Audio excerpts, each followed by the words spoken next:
Why are we at a tipping point now? Because things can go on like this for a number of years, as we've seen with the mortgage bonds.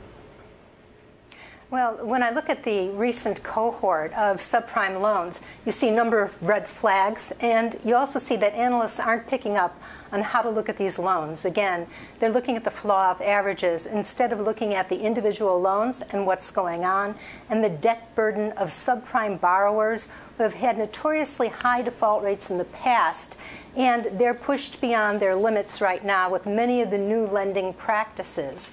As an example, when you look at delinquencies cannot be compared with mortgage delinquencies, because if you wanted to normalize them with mortgage delinquencies, you would have to make the auto loan delinquencies a lot faster. Why is that? Because with the mortgage loan, it takes around 18 months or more before you resolve that delinquency. So that delinquency is outstanding for a long time, whereas with auto loans, you're repossessing within a couple of months and restarting the clock. Right. So when you, and the recent cohort of loans has had much higher delinquencies. And why is that? Look at all the red flags. High loan growth, and the FTC has found a lot of auto loan fraud. Okay. So people who sometimes are overextending themselves in the first place by buying a car that's 2.5 times of their annual after-tax income.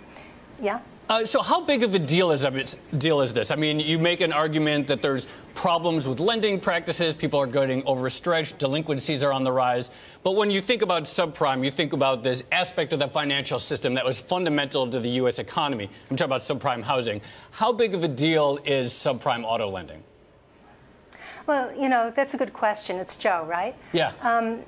Asking the question, because I can't see you from Chicago, but well, look at the size of the market. It's a much smaller market than the mortgage market, right? If you look at the $12 trillion in outstanding debt of consumer debt, the auto loan market is a smaller percentage of that, maybe 8% overall, and of the non-mortgage debt, maybe 27%. But for the subprime people, and if you're looking at the smart trades, which is what I like to do, in character, it's like the Big Short trade, nowhere close to the size of the market.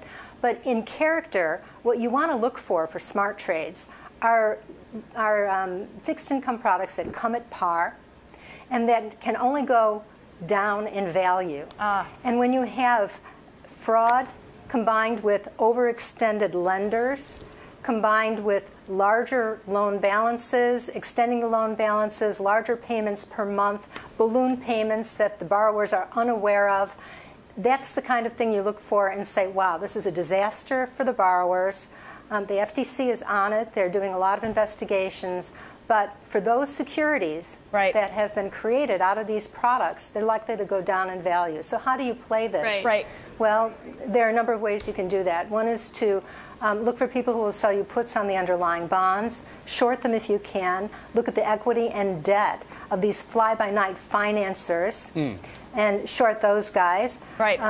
You can do, if you are a bank, and create notes where you're paying the total rate of return of these loans into a special purpose entity that unsuspecting investors buy. Janet. So investors need to be aware and do their due diligence and avoid these products.